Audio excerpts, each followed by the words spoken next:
Turkish air line کا جہاز TK-0709 Istanbul کے کمال اتاترک ہوائی اڈے پر اتر چکا تھا۔ مصطفیٰ کمال اتاترک ایئرپورٹ جدید انداز کا خوبصورت ایئرپورٹ تھا۔ اس ایئرپورٹ پر وہ کئی بار آ چکی تھی۔ کل رات موسم کی خرابی کی وجہ سے فلائٹ کینسل ہو گئی تھی، 6 بجے جناح انٹرنیشنل ایئرپورٹ کراچی سے وہ استنبول کے لیے دوسری فلائٹ میں روانہ ہوئی تھی۔ 6 گھنٹے کے سفر کے بعد جس وقت وہ استنبول ایئرپورٹ پر اتری، صبح کے 10 بج رہے تھے، جبکہ پاکستانی وقت کے مطابق دوپہر کے 12 بجے تھے۔ جہاز سے باہر آتے ہی ٹھنڈی ہوا کے تھپیڑوں نے اس کا استقبال کیا تھا، حالانکہ سورج پوری آب و تاب کے ساتھ چمک رہا تھا۔ اسرا آنٹی اور حلوق انکل اسے لینے آئے تھے۔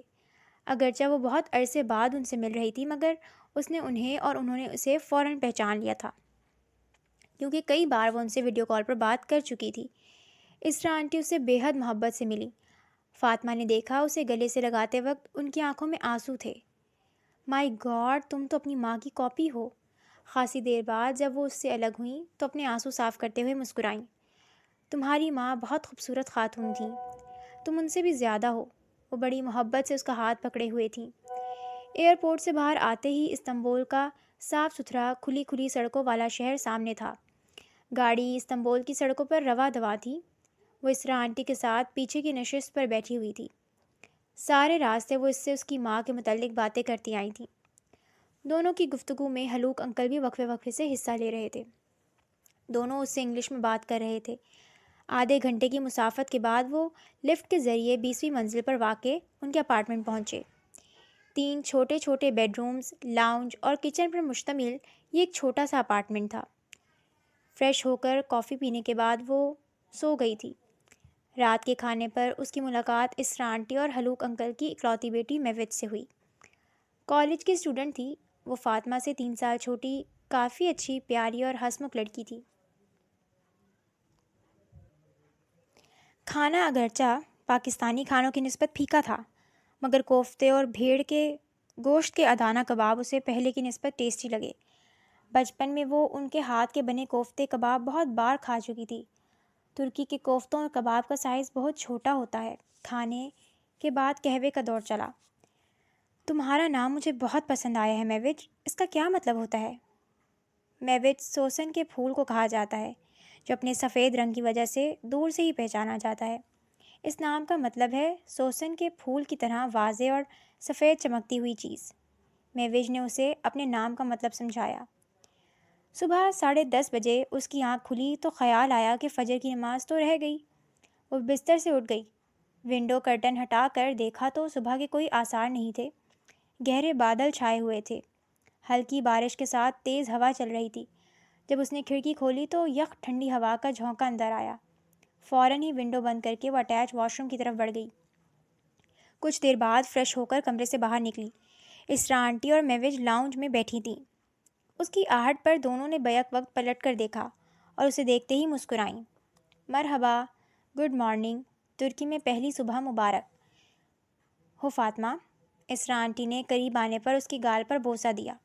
مرحبا، وہ بھی مسکرائی۔ ناشتے میں کیا کھاؤ گی؟ جو آپ لوگ کھاتے ہیں، اس نے برجستگی سے کہا۔ اوکے، اب جتنے دن یہاں ہو پاکستانی کھانوں کو بھول جاؤ، ساری خالص ترکش ڈشز جھکاؤں گی میں تمہیں، وہ ساری ڈشز جو تمہاری ممی تمہارے بچپن میں بنا کر تمہیں کھلایا کرتی تھیں۔ آپ کو ممی کی کیا کیا باتیں اور عادتیں یاد ہیں؟ ماں کے ذکر پر وہ اداس ہو گئی۔ جو یاد ہے سب بتاؤں گی، پہلے تمہارے لیے ناشتہ تو لے آؤں؟ اور ہاں، اپنے فادر سے فون پر بات کر لینا، صبح ان کا فون آیا تھا، تمہارا بھائی تمہیں مس کر رہا ہے۔ وہ اٹھ کر کچن میں چلی گئیں۔ فاطمہ نے ان کے لینڈ لائن سے بابا کو کال ملائی۔ مون اس کی آواز سن کر رو پڑا تو اس کا دل جیسے ڈوبنے لگا۔ کل جس وقت وہ ایئرپورٹ کے لیے گھر سے روانہ ہو رہی تھی وہ سو رہا تھا، مگر جب سارا دن وہ دکھائی نہ دی تو رات کو روتے روتے سو گیا تھا۔ رحمت بوا اور عبدالرحمن صاحب اسے بہلانے کی کوشش کر رہے تھے، مگر وہ مسلسل آپی کی گردان کر رہا تھا۔ پھر فاطمہ نے فون پر بڑی مشکل سے اسے بہلایا کہ وہ جلد آئے گی اور اس کے لیے ڈھیر سارے ٹوائز لائے گی۔ ناشتہ کرنے کے بعد وہ میوج کے ساتھ باتیں کر رہی تھی کہ حلوق انکل آ گئے۔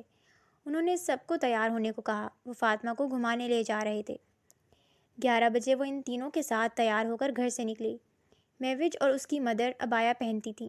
ابایا کے اوپر انہوں نے ابایا کے ہم رنگ سکارف لیے ہوئے تھے۔ فاطمہ نے براؤن کیپری کے اوپر میرون کڑھائی والا شارٹ فراک پہنا ہوا تھا۔ براؤن دوپٹہ دونوں شانوں پر پھیلا ہوا تھا، جبکہ سر پر میرون کلر کا ریشمی سکارف لیا ہوا تھا۔ جب وہ باہر نکلے تو آسمان کلیئر ہو چکا تھا، تاہم بارش سے ہوا میں خنکی بڑھ گئی تھی۔ گاڑی میں سوار ہوئے اسرا آنٹی اپنے شوہر کے ساتھ آگے بیٹھی ہوئی تھی، جبکہ اس کے ساتھ میوج تھی۔ بیٹا، آپ نے سارا استنبول دیکھا ہوا ہے اور سب جگہوں کا بھی آپ کو پتہ ہے، سو یہ بتائیے کہاں سے سٹارٹ کریں آپ کو سیر کروانا؟ ہلوک انکل نے گاڑی سٹارٹ کرتے ہوئے فاطمہ سے کہا تو وہ حیران رہ گئی ان کی بات پر۔ نہیں، حیرانگی کی وجہ یہ تھی کہ انہوں نے یہ بات اس سے اردو میں کہی تھی۔ آپ کو اردو آتی ہے؟ جی بالکل، آپ کے بابا سے سیکھی تھی، وہ مسکرائے۔ میرا خیال ہے پہلے حضرت ایوب ابو انصاری کے مزار سے شروع کرتے ہیں، پھر خود ہی کہنے لگے۔ آپ کے ہاں پاکستان میں حضرت ایوب ابو انصاری کہا جاتا ہے، جبکہ یہاں ہم لوگ سلطان ایوب کہتے ہیں، کیونکہ ہمارے یہاں ترکی میں بے کی جگہ پے استعمال کیا جاتا ہے۔ 25 منٹ بعد انہوں نے گاڑی مزار کے باہر روکی۔ تھوڑی بہت تبدیلیوں کے باوجود فاطمہ پہچان گئی، یہ وہی مزار تھا جہاں وہ بچپن میں کئی بار آ چکی تھی۔ آخری بار وہ آج سے 7 سال پہلے 16 برس کی عمر میں آئی تھی۔ مزار کے باہر احاطے میں لوگوں کا رش لگا ہوا تھا۔ فاطمہ کو بالکل پکنک جیسا سما لگا۔ مزار کے اندر پہنچے تو بڑی تعداد میں زائرین موجود تھے۔ ماحول وجد میں ڈوبا ہوا تھا۔ کچھ لوگ تلاوت کر رہے تھے، کچھ دعا مانگ رہے تھے۔ کچھ دیر وہاں گزار کر وہ سب مزار کی پچھلی طرف نکل آئے۔ یہاں بہت بڑا قبرستان تھا، ایک ڈھلوانی راستہ جو قبرستان کے ساتھ ساتھ اوپر کو جا رہا تھا۔ اسی راستے پر چڑھ کر اوپر پہنچے۔ فاطمہ کے پیر کچھ دکھنے لگے تھے جوتوں میں۔ میوج نے فوراً ہی اپنے آرام دہ جوتے اتار کر اس کے نانا کرنے کے باوجود زبردستی پہنائے، اس کے جوتے اپنے بیگ میں ڈال دیے اور خود ننگے پیر چلنے لگی۔ جب وہ اوپر پہنچے تو وہاں موجود سٹالز پر سے آتی کھانے پینے کی اشتہا انگیز خوشبو نے سب کی بھوک کو چمکا دیا۔ اگرچہ کھانے میں ترکش ڈشز تھیں جن کو فاطمہ نے صرف چکھنے پہ اکتفا کیا، اپنے لیے اس نے شوارما منگوایا۔ اگلے 3 دن تک وہ مسلسل اسے استنبول کی سیر کرواتے رہے۔ چوتھے دن فاطمہ نے تھکاوٹ کی وجہ سے جانے سے انکار کر دیا۔ بابا اور مون سے اس کی روزانہ بات ہوتی۔ اسرا آنٹی کے ساتھ جا کے وہ موم کی قبر پر بھی ہو آئی تھی۔ میوج اس کی وجہ سے کالج سے چھٹیاں کیے ہوئی تھی، مگر آج فاطمہ کے بے حد اصرار پہ وہ چلی گئی تھی۔ ناشتے کے بعد وہ کمرے میں لیٹی سیل فون یوز کر رہی تھی۔ وہ یہاں اپنی سم لینا چاہ رہی تھی، مگر میوج نے اسے اپنی سم دے دی تھی کہ وہ جب تک یہاں ہے یہی استعمال کر لے۔ وہ حیران سے چیٹ کر رہی تھی کہ ارتضیٰ کی واٹس ایپ پر کال آتی دیکھ کر فوراً ریسیو کی۔ اپنے ہاف میکے آ کے ہمیں بھول گئیں کیا؟ ارتضیٰ کی شکوے بھری آواز سنائی دی۔ ہاف میکے؟ ہاں ہاف، کیونکہ پاکستان تمہارے فادر کا ملک ہے اور ترکی تمہاری مدر کا، اس حوالے سے دونوں کنٹریز تمہارا آدھا آدھا میکا، ارتضیٰ نے اطمینان سے کہا۔ فاطمہ کی ہنسی چھوٹ گئی۔ پہلی بار وہ ارتضیٰ کی کسی بات پر اتنا ہنسی تھی۔ کاش میں اس وقت تمہارے پاس ہوتا، پھر تمہاری یہ خوبصورت ہنسی سننے کے ساتھ دیکھنے کا بھی شرف حاصل ہو جاتا، اس نے ٹھنڈی آہ بھر کر کہا۔ تو کس نے کہا تھا امریکہ جانے کو؟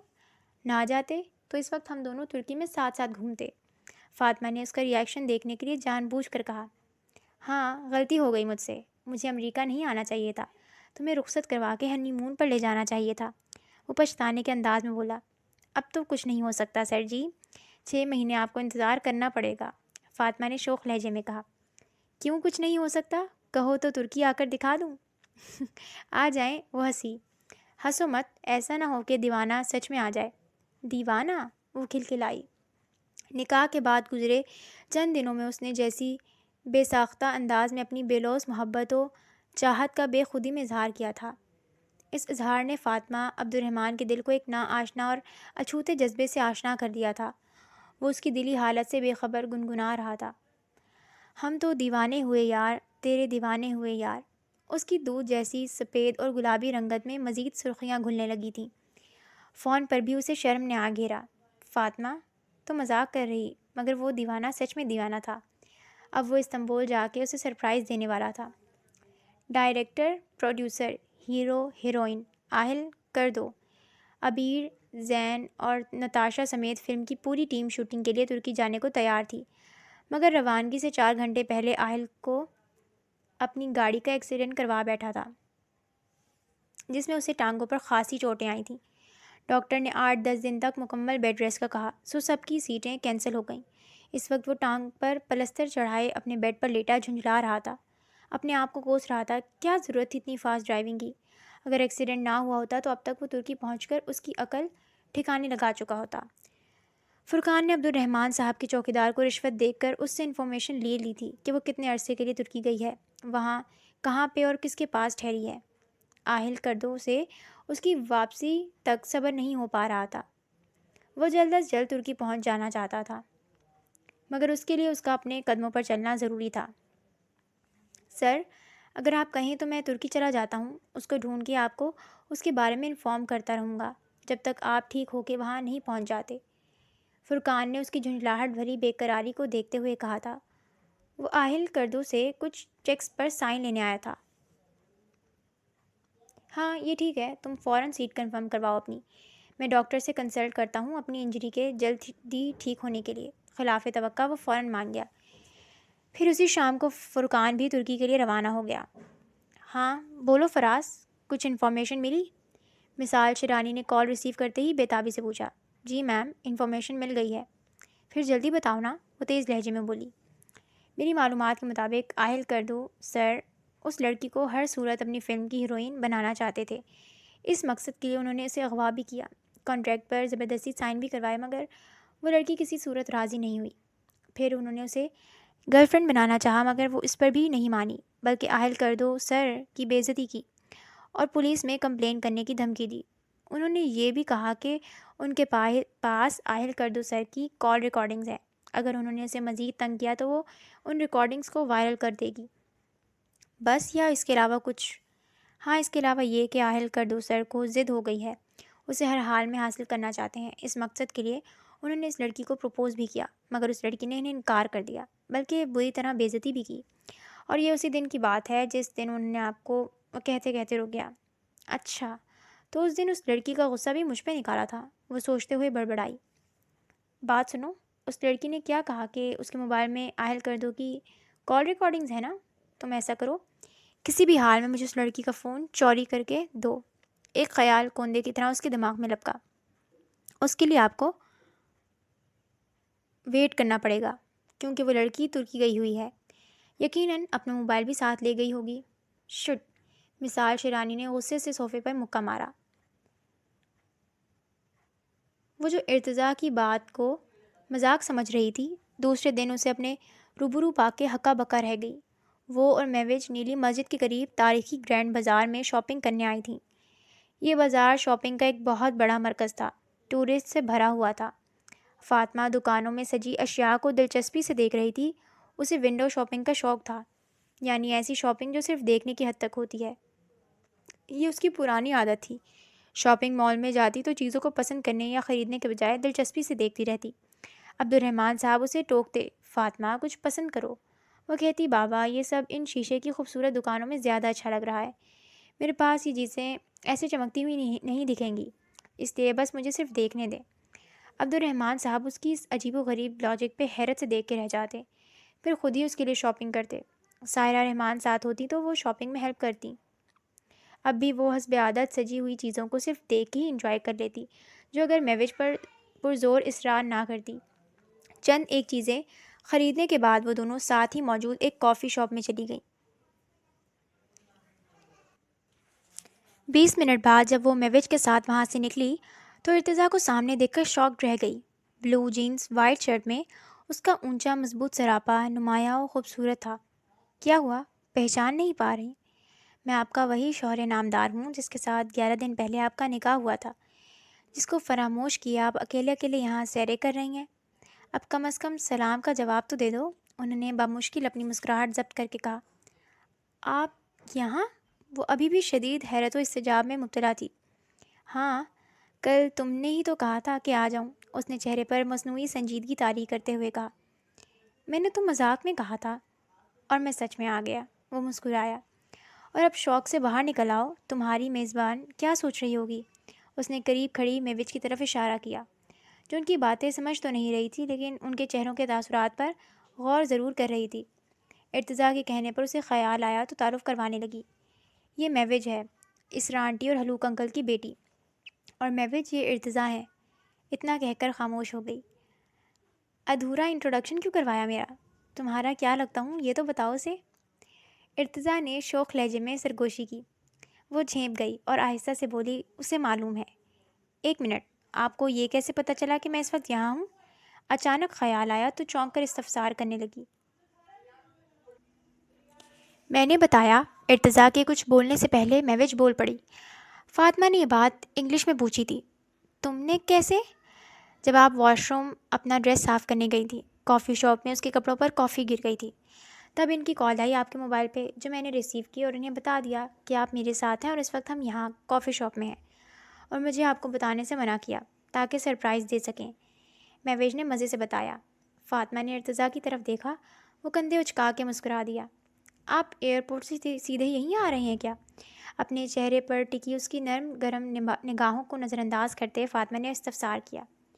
نہیں، پہلے ہوٹل گیا، روم لیا، سامان رکھا، پھر تمہیں کال کی، جو کہ خوش قسمتی سے تمہاری میزبان نے اٹینڈ کی، اور مجھے تمہیں سرپرائز دینے کا موقع مل گیا۔ آخری بات پہ ہلکا سا مسکرایا۔ آپ لوگ ایسے کھڑے کھڑے باتیں کرتے رہیں گے یا کہیں بیٹھیں گے بھی؟ میوج کے احساس دلانے پر انہیں خیال آیا کہ وہ کافی دیر سے کھڑے ہیں۔ چلو یہیں ساتھ ساتھ گھوم پھر لیتے ہیں۔ ارتضیٰ نے چلنے کے لیے قدم بڑھائے۔ ہاں، نیلی مسجد ساتھ ہے، وہاں چلتے ہیں، میوج نے فوراً آئیڈیا دیا۔ ہاں یہ صحیح ہے، فاطمہ بھی ایکسائٹیڈ ہوئی۔ آپ پہلے بھی کبھی ترکی آئے ہیں کیا؟ چلتے ہوئے اس نے ارتضیٰ سے پوچھا۔ ہاں، 3 سال پہلے یہاں ایک یونیورسٹی میں ہونے والی کانفرنس میں شرکت کے لیے آیا تھا، مگر زیادہ گھومنے پھرنے کا موقع نہیں ملا تھا، نہ کسی تاریخی مقام پہ جا سکا تھا۔ ہاں، البتہ ایک چھوٹی سی زمینی جنت دیکھنے کا اتفاق ضرور ہوا تھا، اور میں چاہوں گا کہ اب تمہارے سنگ اس زمینی جنت کا نظارہ کروں، اس نے جذبات سے بھرپور لہجے میں کہا۔ واؤ، کہاں پہ ہے وہ جنت؟ فاطمہ نے اشتیاق سے پوچھا، مگر اس کے جواب دینے سے پہلے میوج نے منہ پھلا کر کہا، پلیز آپ لوگ انگلش میں بات کریں نا، تاکہ میں بھی تو آپ کی باتوں میں حصہ لے سکوں۔ وہ دونوں بے اختیار مسکرائے۔ اوکے، اب ہم آپ کے سامنے اردو نہیں بولیں گے لٹل گرل، چونکہ نیلی مسجد میں میرا تو پہلا وزٹ ہے، سو آپ ایسا کریں، آپ گائیڈ کے فرائض سر انجام دیں، مجھے مکمل بریف کریں نیلی مسجد کے بارے میں۔ ارتضیٰ کے کہنے پر وہ فوراً خوش ہو گئی۔ اوکے، میں آپ کی گائیڈ ہوں، اب آپ لوگ صرف مجھے سنیں گے۔ تو گائز، ہم نیلی مسجد پہنچنے والے ہیں، بلکہ پہنچ چکے ہیں، وہ رہی بلو موسک، میوج نے کسی گائیڈ کے ہی انداز میں کہا۔ اوہ، میں تو سمجھا تھا نیلی مسجد نیلے ہی رنگ کی ہوگی، مگر یہ نیلی تو نہیں ہے۔ مسجد کے قریب پہنچ کر ارتضیٰ نے حیرت سے کہا۔ اس نے واقعی میں یہی سمجھا تھا، باہر سے نیلی نہیں ہے، لیکن جب آپ اس کو اندر سے دیکھیں گے تب آپ کو اس کی تسمیہ سمجھ میں آئے گی، کیونکہ اندر سے یہ مکمل نیلے رنگ کی ٹائل سے مزین ہے۔ اکثر لوگ دھوکہ کھا جاتے ہیں،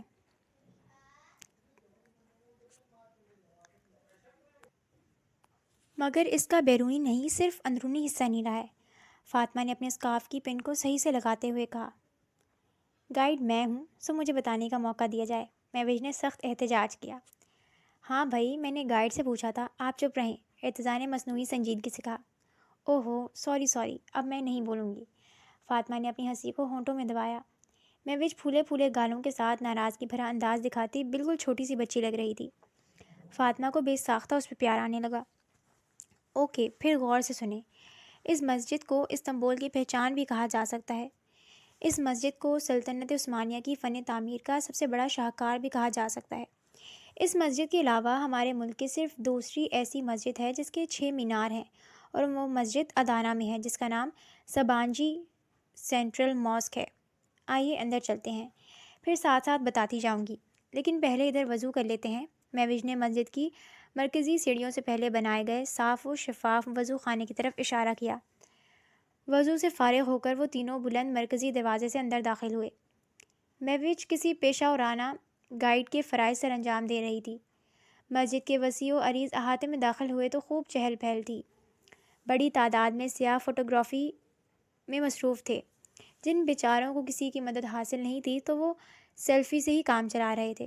ارتضیٰ نے جیب سے موبائل نکالا اور فاطمہ کے ساتھ ایک خوبصورت سیلفی لی۔ مجھے دیں، میں آپ لوگوں کی فوٹو لیتی ہوں۔ میوج نے آگے بڑھ کر ارتضیٰ سے موبائل لے لیا اور ان کی کئی تصویر بنا ڈالیں۔ احاطے کے چاروں اطراف خوبصورت گنبد اور ان کو سہارا دیے محرابی ستون مسجد کی خوبصورتی بڑھا رہے تھے۔ مسجد کے مرکزی ہال کے دونوں طرف انتظامیہ کے لوگ موجود تھے۔ یہ مسلم اور غیر مسلم سیاحوں کی رہنمائی کے لیے یہاں پر ہیں، اور وہ جو ٹائٹ جینز شرٹس پہنے اوپر سے چادریں اسکارف لپیٹے عورتیں اندرونی ہال میں گھوم رہی ہیں نا، یہ غیر مسلم ہیں۔ ان کو یہ اسکارف چادریں یہاں کی انتظامیہ ہی مسجد کے وقار کو ملحوظ خاطر رکھتے ہوئے مہیا کرتی ہے، مہوش نے اندرونی ہال کی طرف بڑھتے ہوئے بتایا۔ یہ تو بہت اچھی بات ہے، ارتضیٰ نے تعریف کی۔ اندر داخل ہوئے تو ارتضیٰ کو اس بلو مسجد نام کی وجہ سمجھ میں آئی۔ اندرونی حصہ مکمل طور پر نیلے رنگ کی ٹائل سے آراستہ تھا۔ یہ نیلا رنگ کھڑکیوں کے شیشوں سے بھی نظر آ رہا تھا جن پر نقش نگاری کی گئی تھی۔ ہال کے درمیان میں بے شمار کمکموں سے سجا بہت بڑا فانوس لوگوں کی توجہ کھینچ رہا تھا۔ زیادہ تر لوگ وہاں عبادت میں مصروف تھے۔ ارتضیٰ کے موبائل پر کال آنے لگی تو وہ وہیں رک گیا، جبکہ مہوش فاطمہ کو لے کر خواتین والے حصے سے ہوتی ہوئی آگے بنے جنگلے کی طرف بڑھی۔ یہاں پر بھی گارڈ موجود تھے جو دوران نماز غیر مسلم سیاحوں کو اس طرف آنے سے روکتے تھے۔ جنگلے سے پیچھے لوگ مسجد کی خوبصورتی میں کھوئے ہوئے تھے۔ اس دوران عصر کا وقت ہو گیا تھا۔ ان تینوں نے وہیں نماز ادا کی۔ کچھ دیر مزید وہاں گزار کے وہ مسجد کے قریبی سلطان احمد پارک میں آ بیٹھے۔ وہاں بھی سیاحوں کا رش تھا۔ پارک میں کھجور کے کافی درخت تھے۔ بیچوں بیچ ایک وسیع و عریض فوارہ موجود تھا جس سے پھوٹتا ہوا پانی اس پارک کی خوبصورتی کو چار چاند لگا رہا تھا۔ وہیں بیٹھے بیٹھے مہوش نے بھوک کا شور مچایا، سو قریب ہی واقع ایک کیفے میں چلے گئے۔ مینیو خالص ٹرکش ڈشز پر مشتمل تھا۔ آرڈر مہوش نے کیا۔ ڈورم ہلکی آنچ پر بنی لذیذ چکن کو روٹی میں لپیٹ کر پیش کیا جاتا ہے، اور مورائک پاستا کھانے کے بعد ٹرکی کی مخصوص چائے پی گئی۔ کھانے کے بعد تازہ دم ہو کے انہوں نے تقسیم اسکوائر کا رخ کیا۔ وہاں بہت سے کبوتروں کے غول تھے۔ کئی سیاح ان کو دانہ ڈال رہے تھے۔ مہوش نے اپنے بیگ میں سے دانے برآمد کیے اور کبوتروں کو اکٹھا کرنے لگی۔ جب ایک غول جمع ہو کر دانے چگنے لگا تو اس نے فاطمہ سے کہا وہ ان کے درمیان میں جا کر انہیں اڑائے، اور خود اس منظر کو کیمرے میں قید کر لیا۔ بہت خوبصورت منظر تھا یہ۔ توپ کاپی میوزیم بھی گئے۔ مہوش نے فون کر کے اپنی ماں کو بتا دیا تھا کہ فاطمہ کا ہسبینڈ آیا ہوا ہے، وہ دونوں اس کے ساتھ ہیں اور لیٹ آئیں گی۔ یوں گھومتے پھرتے عشاء کا وقت ہو گیا۔ واپسی پہ ارتضیٰ نے ہوٹل جانا تھا مگر مہوش نے نہیں جانے دیا۔ اسرا اور اس کا شوہر رات کے کھانے پہ ان کا انتظار کر رہے تھے۔ ارتضیٰ کو انہوں نے کھلے دل سے ویلکم کیا۔ کھانا خوشگوار ماحول میں کھایا گیا۔ کھانے کے بعد ارتضیٰ نے اجازت چاہی۔ مہوش اور اسرا آنٹی نے اسے رکنے پر اصرار کیا مگر اس نے انکار کیا اور انہیں خدا حافظ کہہ کر نکل آیا۔ مگر جیسے ہی باہر نکلا حلوق انکل مل گئے جو کھانے کے بعد کسی ضروری کام سے باہر گئے تھے۔ انہوں نے ارتضیٰ کو روک لیا اور اصرار کر کے اندر لے آئے۔ فاطمہ اور مہوش کمرے میں بیٹھی کوئی انگلش مووی دیکھ رہی تھیں، سو انہیں اس کے واپس آنے کا پتہ نہیں چلا۔ حلوق انکل ارتضیٰ کو اپنے کمرے میں بٹھائے دیر تک پاکستان اور ترکش سیاست پر گفتگو شنید کرتے رہے۔ خاصی دیر بعد انہوں نے اس کی جان چھوڑی اور کمرے کا راستہ دکھایا۔ وہ آہستگی سے دروازہ کھول کر اندر داخل ہوا۔ تاریکی نے استقبال کیا۔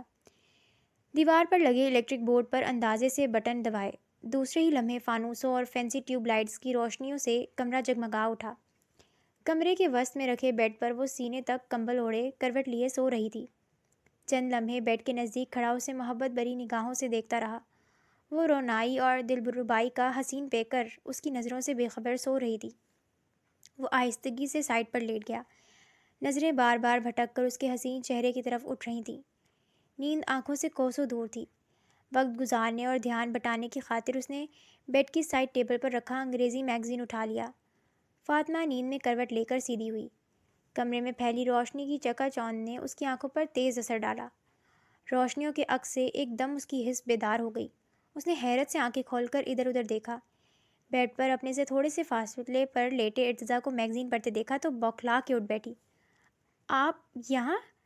پنک کاٹن کی ڈھیلی ڈھالی شرٹ میں اس کا چہرہ معصومیت اور دلکشی لیے ہوئے اس حد تک جاذب نظر لگ رہا تھا کہ وہ متزلزل ہونے لگا۔ کیوں، میں یہاں نہیں ہو سکتا کیا؟ I am your husband darling. Irtaza مسکرایا اور اٹھ کر اس کے گرد بازوؤں کا حصار باندھا۔ وہ اس کے انداز پہ گھبرا گئی۔ بدحواس ہو کر اس کے بازوؤں کا حصار توڑا اور دوپٹہ اٹھا کر بیڈ سے اتر گئی۔ ارتضیٰ نے حیرانی سے اسے دیکھا، پھر اس کا گریز سمجھ میں آیا تو دلکش مسکراہٹ نے لبوں کو چھوا۔ ایکچولی مجھے تمہارے حلوق انکل نے روک لیا تھا، ورنہ میں تو جا رہا تھا۔ اب ظاہری بات ہے سونے کے لیے انہوں نے مجھے میری بیوی کے روم میں ہی بھیجنا تھا نا۔ تمہیں مجھ سے گھبرانے کی ضرورت نہیں ہے، میں کمزور نفس کا انسان نہیں ہوں۔ جانتا ہوں تمہاری باقاعدہ رخصتی نہیں ہوئی میرے ساتھ ابھی۔ ڈسٹرب کرنے کے لیے سوری۔ اب تم سو جاؤ، میں وہاں صوفے پہ ایڈجسٹ کر لوں گا۔ بیڈ سے اٹھ کر سامنے آ کھڑا ہوا، اس کے انداز کا برا منائے بغیر نرمی سے کہنے لگا۔ فاطمہ کو ڈھیروں شرمندگی نے آ گھیرا۔ نہیں، ایسی کوئی بات نہیں ہے، ایکچولی گہری نیند میں تھی، اچانک آپ کو دیکھا تو اس نے شرمندہ سے انداز میں وضاحت دی۔ اٹس اوکے، اچھا یہاں بیٹھو اور میری بات سنو۔ ارتضیٰ نے اسے صوفے پر بیٹھنے کا اشارہ کیا اور خود بھی فاصلہ رکھتے ہوئے بیٹھ گیا۔ میں صرف 3 دن کے لیے ترکی آیا ہوں، ان 3 دنوں میں ایک ایک لمحہ، ایک ایک پل تمہارے ساتھ گزار کے انہیں ہمیشہ کے لیے یادگار بنانا چاہتا ہوں۔ اس کا لہجہ مکمل طور پر چاہت کی چاشنی میں ڈوبا ہوا تھا۔ عبد الرحمن انکل سے میں اجازت لے چکا، تمہیں ان کی فکر کرنے کی بالکل ضرورت نہیں۔ بابا سے آپ نے کیا کہا کہ آپ کس لیے آئے؟ فاطمہ نے ادھر ادھر نگاہیں دوڑاتے ہوئے دھیمی آواز میں پوچھا۔ یہاں کسی کانفرنس میں شرکت کرنے کا بہانہ کیا یار، چلو اب سوتے ہیں، پھر صبح سویرے نکلنا ہے۔ آپ وہاں سو سکتے ہیں، مجھے کوئی اعتراض نہیں، وہ کھڑے ہوتے ہوئے بولی۔ ریئلی؟ کوئی اعتراض نہیں؟ ارتضیٰ کا انداز شرارتی تھا۔ جی، وہ نظریں چراتے ہوئے بیڈ کی طرف بڑھ گئی۔ ارتضیٰ بھی لائٹ آف کر کے دوسری سائڈ آ کر لیٹ گیا۔ آپ کے لاڈلے صاحبزادے کن چکروں میں ہیں آج کل، ذرا معلوم تو کریں۔ چائے بناتی فائزہ سکندر علی خان سے مخاطب ہوئیں۔ آپ بھی ماں ہیں، کبھی آپ بھی خبر لے لیا کریں۔ انہوں نے اس کے ہاتھ سے چائے لیتے ہوئے مصنوعی سنجیدگی سے کہا، انداز سراسر چھیڑنے والا تھا۔ آپ کی مورل سپورٹ ہماری کمی پوری کر دیتی ہے، کوئی اہمیت ہے ماں کی ان کی نظر میں؟ وہ ناراضگی سے گویا ہوئیں۔ کیا ہو گیا ہے؟ کیا کیا ہے میرے بیٹوں نے؟ مسکرا کر پوچھا۔ بس آپ یوں ہی مسکراتے رہیں اور میں اپنا خون جلاتی رہوں۔ ایک نوابزادہ ہنی مون پر پیرس گیا ہے، وہیں پہ ہی بیوی کے گوڑے سے لگ کر بیٹھ گیا۔ دوسرا پتہ نہیں کن چکروں میں پڑا ہوا ہے، رات بھر گھر سے غائب رہتا ہے۔ اور تیسرا، یعنی سب کا استاد، ابھی تک گرل فرینڈس کے چکروں میں الجھا رہتا ہے۔ شادی کی بات کروں تو صاف انکار، اوپر سے آئے روز کوئی نہ کوئی کارنامہ سر انجام دے دیتا ہے، پھر کئی دن میڈیا میں طوفان برپا رہتا ہے۔ ابھی پچھلے دنوں دیکھا نہیں کسی لڑکی کو اس نے کس کے لائیو شو میں تھپڑ مار آیا، کتنے دنوں سے میڈیا میں چرچا ہو رہا ہے، ہر سوشل پلیٹ فارم پر وہ تھپڑ والی ویڈیو وائرل ہوئی، مگر آپ کے صاحبزادے کو کوئی فرق ہی نہیں پڑتا۔ وہ خاصے غصے سے بولی۔ ارے چھوڑیں بیگم صاحبہ، ہمارے بیٹے اسٹارز ہیں، اور اسٹارز تو ایسے کام کرتے رہتے ہیں، کوئی انوکھی بات نہیں۔ پھر میڈیا والوں کی تو عادت ہے بات کا بتنگڑ بنا دینا، آپ دل پر مت لیں، انہوں نے لاپرواہی سے کہا۔ آپ کبھی میری بات کو سیریس مت لینا، وہ جلے بھلے انداز میں کہتے ہی تاحد نگاہ سبزے اور جنگلی خوش رنگ پھولوں کی بہتات تھی۔ پہاڑوں سے گرتے جھرنے وہاں کی خوبصورتی میں اضافہ کر رہے تھے۔ فاطمہ عبد الرحمن خوابناک نگاہوں سے یہ سب دیکھ رہی تھی۔ بلیک کلر کی جینس کے اوپر ڈارک سرخ شیشوں والی شارٹ فراک پہنے وہ خود بھی سبزے کے درمیان کھلا ہوا کوئی سرخ پھول لگ رہی تھی۔ ارتضیٰ کی محبت سے لبریز نگاہیں اس کے رخساروں کی سرخی میں اضافہ کر رہی تھیں۔ نکاح کے 3 بولوں نے ارتضیٰ کو اس کا دیوانہ بنا دیا۔ اس کی نگاہوں سے چھلکتی عشق کی خماری اسے کنفیوز کیے جا رہی تھی۔ وہ پروانے کی طرح اس پر فدا تھا۔ فاطمہ اپنی قسمت پر جتنا رش کرتی کم تھی۔ سرخ ریشمی دوپٹہ جس کے کناروں پہ موتیوں اور شیشوں کا کام تھا، بار بار کندھوں سے پھسل رہا تھا۔ ریشمی براؤن بال کیچر میں مقید تھے۔ اس وقت وہ ارتضیٰ کے ساتھ استنبول شہر سے 3 کلومیٹر دور سواس نامی ایک چھوٹے سے قصبے میں موجود تھی۔ یہ قصبہ نہیں تھا، گویا زمین پر ایک چھوٹی سی جنت تھی۔ ادھر دیکھیں کتنا حسین منظر ہے، اس نے سرخ پھولوں کے اوپر گھومتے رنگ برنگے ننھے منھے پنچھیوں کی طرف اشارہ کیا، جن کے دلکش پروں میں اس وقت خوبصورت قوس قزح تھی۔ لیکن اسے نہیں پتہ تھا ان کے پروں سے زیادہ دلکش قوس قزح تو اس وقت اس کے اپنے چہرے پر تھی۔ آپ کی طرف دیکھنے سے فرصت ملے محترمہ تو کہیں اور دیکھوں نا، ارتضیٰ نے اس کے گرد بازو پھیلاتے ہوئے محبت سے کہا تو وہ جھینپ گئی۔ چہرے کی سرخی میں فاطمہ کی لالی بھی شامل ہو گئی۔ آپ کیسی باتیں کرتے ہیں، اب ایسے لگتے تو نہیں تھے، وہ ہکلا گئی۔ ارتضیٰ کا یہ انداز اسے سخت کنفیوز کر دیتا تھا۔ کیسی باتیں کرتا ہوں اور پہلے کیسے لگتا تھا؟ ارتضیٰ نے اس کے چہرے پر پھیلے دلکش رنگوں کو دیکھتے ہوئے دلچسپی سے پوچھا۔ وہ پزل ہو کر ادھر ادھر دیکھنے لگی۔ بتاؤ نا، اس نے مسکراہٹ روک کر سنجیدگی سے استفسار کیا۔ وہ اس کی گھبراہٹ کو انجوائے کر رہا تھا۔ پہلے آپ بہت ہی سخت، میرا مطلب ہے بہت ہی سنجیدہ قسم کے انسان لگتے تھے، میں سوچ بھی نہیں سکتی تھی کہ آپ اتنے رومانٹک بھی ہوں گے۔ انداز جھیپا جھیپا سا تھا۔ ارتضیٰ ہنس پڑا۔ میں واقعی رومانٹک بالکل نہیں تھا، بس تمہاری محبت نے بنا دیا۔ وہ گہرا مسکرایا۔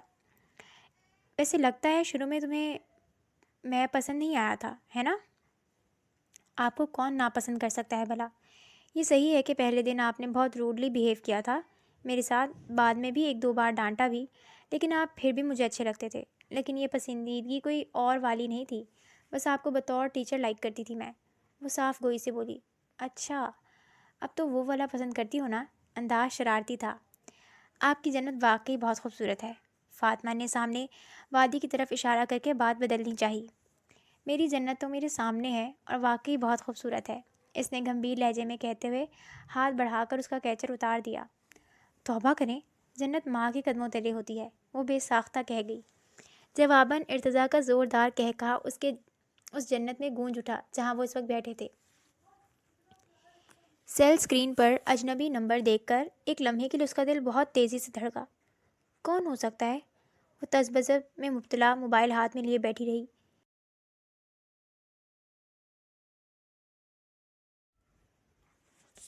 ریسیو کرنے کی ہمت نہیں ہو رہی تھی۔ ہو سکتا ہے بابا کسی اور نمبر سے کر رہے ہوں، کیونکہ نمبر پاکستان کا تھا۔ مجھے ریسیو کر لینا چاہیے، یہ نمبر بابا کے علاوہ کسی کے پاس نہیں۔ وہی ہوں گے، اس نے خود کو تسلی دیتے ہوئے کال اٹینڈ کرنے پر آمادہ کیا۔ ہیلو، اس نے محتاط انداز میں کہا۔ دوسری جانب سے جو آواز سننے کو ملی، اس کے ہاتھوں کے طوطے اڑ گئے۔ اتنے دنوں تک جو سکون رہا وہ ایک قدم سے ختم ہوتا محسوس ہوا۔ نمبر کیسے ملا، کہاں سے ملا، جیسے سوال پوچھنا بے سود تھا۔ بے اختیار اس کی نگاہیں کچھ فاصلے پر بیٹھے ارتضیٰ کی طرف اٹھیں، جو بڑی وارفردگی سے اس کی جانب دیکھ رہا تھا۔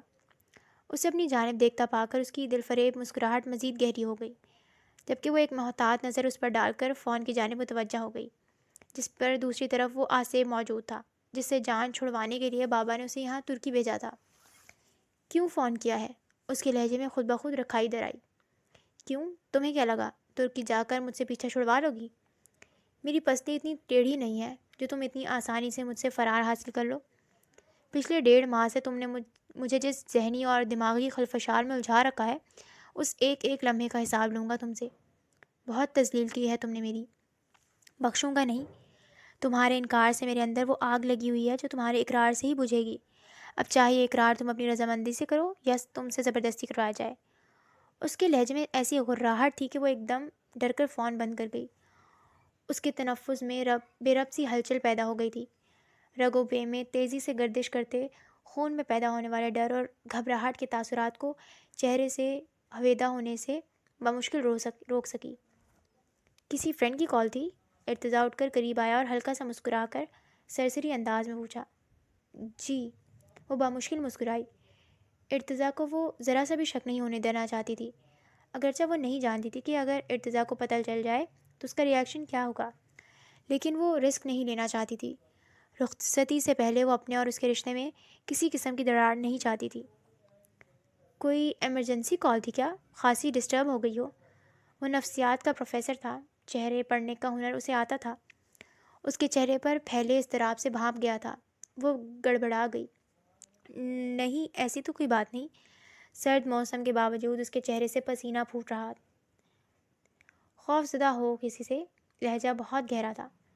نہیں، ایسی کوئی بات نہیں، وہ نظریں چراتے ہوئے بولی۔ پھر گھبرا کیوں رہی ہو؟ گہری نظروں سے اس کا جائزہ لیتے ہوئے پوچھا۔ نہیں تو گھبرا تو نہیں رہی، آپ کا وہم ہے۔ لہجے میں اعتماد لانے کی بھرپور کوشش کی۔ مجھے وہم نہیں ہو سکتا، جس شخص کو ہم اپنی زیست سے بڑھ کر چاہیں، اس کے جذبات، احساسات، کیفیات بھلا کس طرح ہماری آنکھوں سے، ہمارے احساسات سے مخفی رہ سکتے ہیں؟ اور تم تو میرے دل میں دھڑکن کی طرح بستی ہو۔ جب دھڑکنیں بے ترتیب ہوں تو دل پر امن کیسے رہ سکتا ہے؟ اس کے ایک ایک لفظ میں دہکتے جذبوں کی حکایتیں نبھا تھیں۔ اس کا ایک ایک لفظ اس کے دل کی سچائی بیان کر رہا تھا۔ اس کی اس قدر چاہت اور دیوانگی پر فاطمہ عبد الرحمن کی آنکھیں بھیگنے لگیں۔ ارے یہ آنسو کیوں؟ کوئی پریشانی ہے تو پلیز مجھ سے شیئر کرو۔ وہ تڑپ ہی گیا اس کے آنسو دیکھ کر۔ بہت سہولت سے ہاتھ بڑھا کر اس کے رخساروں پر پھیلتے گرم آنسوؤں کو اپنی انگلیوں کی پوروں پر چن لیا۔ نہیں، پریشانی کوئی نہیں، اور یہ پریشانی کے نہیں، خوشی کے آنسو ہیں کہ آپ مجھ سے اس قدر محبت کرتے ہیں۔ آنکھوں کے ساتھ لہجہ بھی بھیگا تھا۔ تو اس میں رونے کی کیا بات ہے بھلا؟ تم ہو ہی اتنی اچھی، اتنی پیاری، چاہے جانے کے قابل۔ اس کے پاس آ کر بے حد نرمی اور اپنائیت سے گویا ہوا۔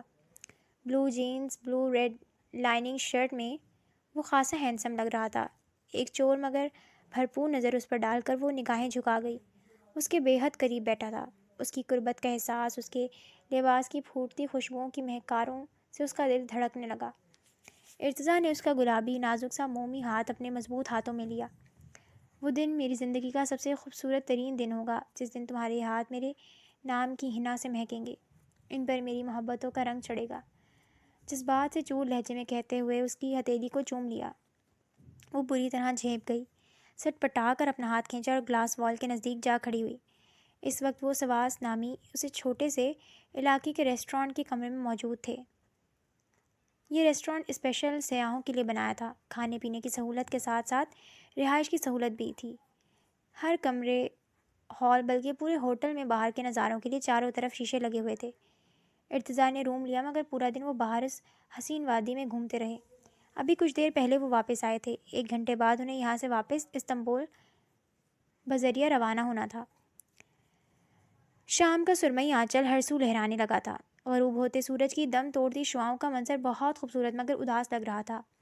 وہ غیر ارادی طور پر شفاف شیشے سے چہرہ ٹکا کر ریسٹورانٹ کے احاطے میں مہکتے سرخ گلابوں اور گیندے کے جھومتے شگوفوں کو یک ٹک دیکھنے لگی۔ اس کے اندر جیسے وادی اپنے سر سبز و شاداب وجود کی کسک جگانے لگی۔ ساری وادی اپنی تمام تر خوبصورتی کے ساتھ سامنے تھی۔ ارد گرد کے پہاڑوں کی کوکھ سے گرتے جھرنے اور آبشار بے تحاشا حسن بکھرا ہوا تھا۔ وہاں خوبصورت منظر ہے نا؟ ارتضیٰ اس کے پیچھے آ کھڑا ہوا۔ جی بہت زیادہ، میرا دل چاہ رہا ہے میں ہمیشہ کے لیے یہاں رک جاؤں، وہ حسرت آمیز انداز میں بولی۔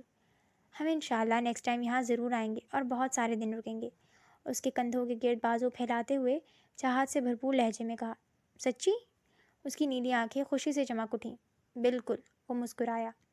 ابھی چل کے ڈنر کر لیتے ہیں، پھر تھوڑی دیر میں واپسی کے لیے نکلنا ہے، وہ رسٹ واچ پہ ٹائم دیکھتے ہوئے بولا۔ فاطمہ نے اس بات میں سر ہلایا اور ڈنر کے لیے اس کے ساتھ ہال کی طرف بڑھ گئی۔ بلو پینٹ پر ریڈ شرٹ پہنے وہ کھڑکی میں کھڑا اسموکنگ کر رہا تھا۔ نیلے آسمان پر بے شمار چمکتے ستاروں کے جھرمٹ میں پوری تاریخوں کا چاند اپنی آب و تاب سے نگاہوں کو خیرہ کر رہا تھا۔ کھڑکی کے ٹیرس پر رکھے رات کی رانی کے پودوں سے آتی مہک سگریٹ کے دھوؤں میں مدغم ہو رہی تھی۔ اس نے منہ اور ناک سے دھواں نکالتے ہوئے چاند کو بغور دیکھا۔ دھیرے دھیرے چاند میں اس چہرے کا عکس ابھرنے لگا جس کا وہ بری طرح سے اسیر ہو گیا تھا، جو چہرہ اس کا چین و قرار لوٹ گیا تھا۔ اس کے اندر آگ بھڑکنے لگی، اس کے شعلے بلند ہوتے گئے۔ اس نے وحشت زدہ ہو کر دوسرا سگریٹ سلگایا اور اپنے اندر لگی آگ کا دھواں باہر نکالنے لگا۔ ایک عیاش اور بدکماش شخص کا نام لینا بھی میں گوارا نہیں کرتی۔ اپنی پیشکش اپنے ہی جیسی کسی لڑکی کو کریں۔ برے مردوں کو بری عورتیں ہی زیب دیتی ہیں۔ چاند کے عکس میں جیسے گلابی ہونٹوں نے زہر اگلا اور اس کا روا روا جلنے دھڑ جلنے لگا۔ کیا چاند کے عکس میں اس کا چہرہ نظر آ رہا ہے؟ وہ وحشتوں کے صحرے میں بھٹکنے لگا۔ کہیں مجھے اس سے محبت تو نہیں ہو گئی؟ دل میں خیال آیا، مگر دماغ نے فوراً اس کی نفی کر ڈالی۔ ایسا ہرگز نہیں ہو سکتا۔ عشق و محبت جیسے کام صرف فلموں میں ہی کر سکتا ہوں میں۔ مجھے بس اسے پانا ہے، اپنی ضد پوری کرنی ہے، ٹھکرانے اور بات نہ ماننے کا بدلہ لینا ہے صرف۔ پاؤں کا زخم قدرے بہتر ہو چکا تھا، تاحال مکمل ٹھیک نہیں ہوا تھا۔ سگریٹ کے دھوئیں میں گم وہ بے چینی اور اضطراب میں مبتلا تھا۔ فرقان ترکی پہنچ چکا تھا مگر فاطمہ عبد الرحمن کا پتہ لگانے میں فی الحال کامیاب نہیں ہوا تھا۔ وہ بری طرح جھنجھلاہٹ کا شکار تھا۔ یوں تو آہل سکندر خان، ایسا وقت بھی آنا تھا تجھ پر، اس نے منہ سے ڈھیر سارا دھواں نکالتے ہوئے سوچا۔ زندگی میں بہت سے حسین چہرے دیکھے تھے، ملک ملک کریا کریا گھوما تھا، کئی حسیناؤں مہاجبیناؤں کے ساتھ معاشقے چلائے مگر صرف ٹائم پاس کیا۔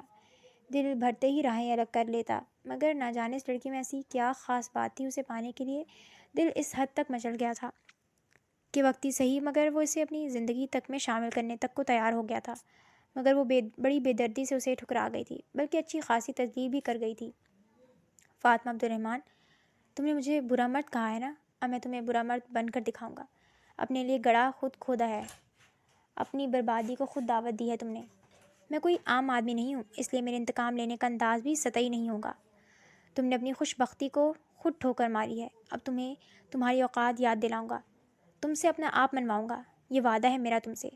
گہرا کش لے کے اس نے دھواں کھڑی پر اس بے دردی سے پھینکا گویا وہ کھڑکی نہ ہو بلکہ فاطمہ عبد الرحمن کا چہرہ ہو۔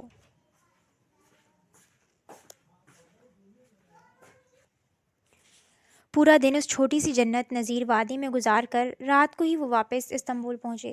ارتضیٰ سے لے کر سیدھا المیر ہوٹل آیا جہاں اس نے کمرہ لیا ہوا تھا۔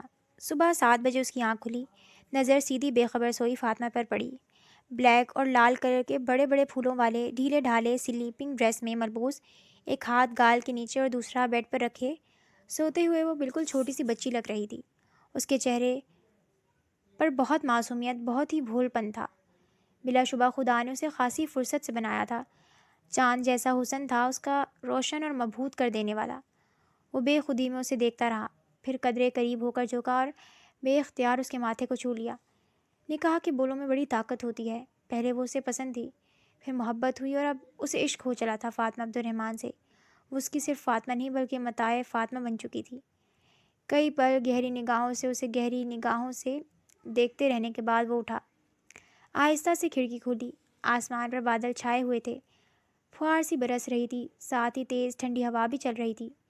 آج کے پروگرام میں لفٹ چیئر اور کروز شپ کے ذریعے باسفورس ٹور میں شامل تھا، جس کی بکنگ وہ رات کو ہی کروا چکا تھا۔ شاور لے کر اور چینج کرنے کے بعد وہ باہر آیا۔ تب تک فاطمہ بھی جاگ چکی تھی اور فون پر بات کر رہی تھی۔ بالوں کو ٹاول سے خشک کرتا وہ مرر کے سامنے آ کھڑا ہوا اور خود پر پرفیوم کا اسپرے کرنے لگا۔ بابا سے فون پر بات کرتے ہوئے وہ کن آنکھوں سے اس کی طرف دیکھنے لگی۔ بلو جینز، ریڈ شرٹ میں اپنے مضبوط دراز قد سراپے سمیت وہ بہت ہینڈسم لگ رہا تھا۔ اس کے چہرے پر سرشاری تھی، سرمستی تھی، بہت خوش لگ رہا تھا۔ اب وہ پرفیوم رکھ کر بال بنانے لگا۔ آئینے میں دیکھتے ہوئے اس کی چوری پکڑ چکا تھا، تبھی ہونٹوں پر نامحسوس طریقے سے مبہم سی مسکراہٹ آ گئی۔ ایسے چوری سے کیوں دیکھ رہی ہو؟ آپ کا اپنا ہوں، بلا جھجک دیکھیں۔ بائی دا وے کیسا لگ رہا ہوں بتاؤ نا۔ فاطمہ نے فون بند کیا تو وہ عین اس کے سامنے بیٹھتے ہوئے شوخی سے بولا۔ اس کی نگاہیں وارفتگی شوق سے اس کے چہرے پر جھکی ہوئی تھیں۔ لباس سے پھوٹتی دل آویز مہک، سانسوں کی گرمی انگارے بن کر اس کی نس نس میں اتر گئی۔ جسم کا تمام خون سمٹ کر چہرے پر آ گیا۔ گھبراہٹ اور نروسنس نے اس کے حسن کو انوکھی جلا بخشی۔ مجھے شاور لینا ہے، وہ نظریں چراتے ہوئے گھبرا کر اٹھ کھڑی ہوئی۔ اوکے سویٹ ہارٹ، بٹ یہ تو بتاتی جاؤ ناشتے میں کیا آرڈر کروں؟ مسکرا کر پوچھا۔ اس کی گھبراہٹ اسے لطف دے رہی تھی۔ جو آپ کا دل چاہے، وہ بیگ میں سے اپنا ڈریس نکالتے ہوئے بولی۔ میرے دل کا تو مت ہی کہو، یہ کیا کیا چاہتا ہے فی الحال بتا نہیں سکتا، وہ شوخی سے بولا تو وہ جھپ گئی اور ڈریس لے کر واش روم میں گھس گئی۔ ارتضیٰ مسکراتے ہوئے انٹرکام پر آرڈر نوٹ کروانے لگا۔ ناشتے کے بعد وہ باہر نکلے تو تب تک آسمان کلیئر ہو چکا تھا، تاہم بارش سے ہوا میں خنکی بڑھ گئی تھی۔ صبح ہونے والی بارش سے استنبول نکھر گیا تھا۔ ڈارک آتشی گلابی امبرائڈری والی شرٹ وتھ دوپٹے اور بلیک جینز میں ایک عجیب سا نکھار اس کے صاف و شفاف چہرے پر بکھرا ہوا تھا۔ بال اس نے ارتضیٰ کی فرمائش پر کھلے چھوڑ دیے تھے۔ پاؤں میں نفیس سے گلابی رنگ کے لیڈیز جاگرز تھے۔ دوپٹہ کندھوں پر پھیلائے وہ خاصی پیاری لگ رہی تھی۔ ارتضیٰ اسے سراہنا چاہتا تھا، اس کی تعریف کرنا چاہتا تھا، مگر پھر اس کے نروس ہو جانے، گھبرا جانے کے خیال سے خاموش ہو گیا۔ کروز شپ تک پہنچنے کے لیے انہیں بس پکڑنا پڑی، جس میں اور لوگ بھی سوار تھے۔ فاطمہ کھڑکی والی سائڈ پر بیٹھی باہر کے نظاروں کو انجوائے کر رہی تھی۔ ساتھ بیٹھے ارتضیٰ کا دھیان باہر کے نظاروں پر کم اور اس پر زیادہ تھا۔